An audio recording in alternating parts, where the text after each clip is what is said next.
Bonjour, comment sonder l'univers avec une seule molécule? C'est ce que je vous propose de découvrir ici en direct. On est dans un laboratoire de physique quantique au Centre européen de sciences quantiques dans le laboratoire de Cyril Solaro. Et ce que vous avez juste derrière moi, c'est là où on va piéger la molécule. Et ça va nous permettre indirectement, vous allez voir, de sonder la matière noire dans l'univers. Alors pour commencer, je vous explique comment est-ce qu'on fabrique et qu'on coince une seule molécule. Alors première étape, venez avec moi, on a besoin de lasers. Alors les voilà les lasers. C'est des lasers bleus et ultraviolets, et donc le laser arrive directement dans cette enceinte où on a préparé à l'avance des atomes de strontium. Le laser tape dans les atomes et va les ioniser, ça veut dire qu'il va leur arracher un électron. Et grâce à ça, vous allez pouvoir les piéger. L'astuce, c'est d'utiliser un piège de Paul. C'est ça, le piège de Paul, le petit truc que vous voyez avec les raccords électriques. Et ce piège électrique va permettre de faire ça.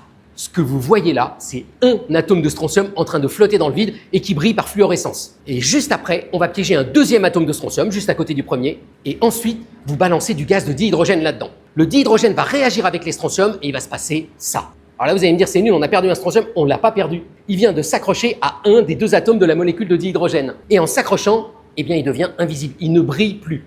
Et toute l'astuce ensuite, ça va être de le mesurer en se servant de l'autre. En fait, ces deux-là, ils sont couplés, ils se tiennent en quelque sorte. Et quand il va arriver un truc à l'un, vous allez le voir sur l'autre. Et c'est cette molécule qui va être le nerf de la guerre. Ce que vous allez faire, c'est que vous allez essayer de mesurer comment elle vibre. Elle va vibrer comme ça, un peu comme un ressort. Et si vous mesurez très précisément cette fréquence, vous accédez en quelque sorte au poids qu'il y a là et à la façon dont les deux sont reliés. Et ce poids-là, il est relié au proton qu'il y a dans l'atome, évidemment. Et la façon dont les deux atomes sont reliés, c'est relié à l'électron. Donc tout ça, c'est une façon très sophistiquée de mesurer la masse d'un électron par rapport à la masse d'un proton. Alors vous allez me dire, c'est nul, on sait bien que la masse d'un électron sur la masse d'un proton, c'est parfaitement constant.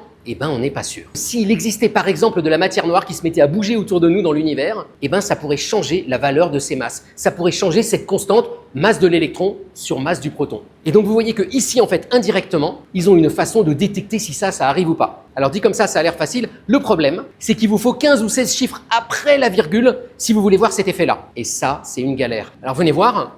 Là, on est en train de contrôler en direct ce qui se passe dans l'enceinte. Là, vous avez tous les lasers réglés avec une ultra précision.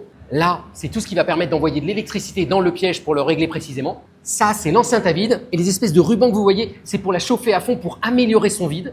Et ça, c'est la caméra qui va permettre de filmer les ions en direct. Et donc, vous voyez que l'enjeu ici, c'est mesurer une seule molécule suspendue quelque part là-dedans dans le vide avec 15 ou 16 chiffres après la virgule. Alors, ils y sont pas encore, mais ils espèrent peut-être d'ici 1 ou 2 ans y arriver. Bonne journée!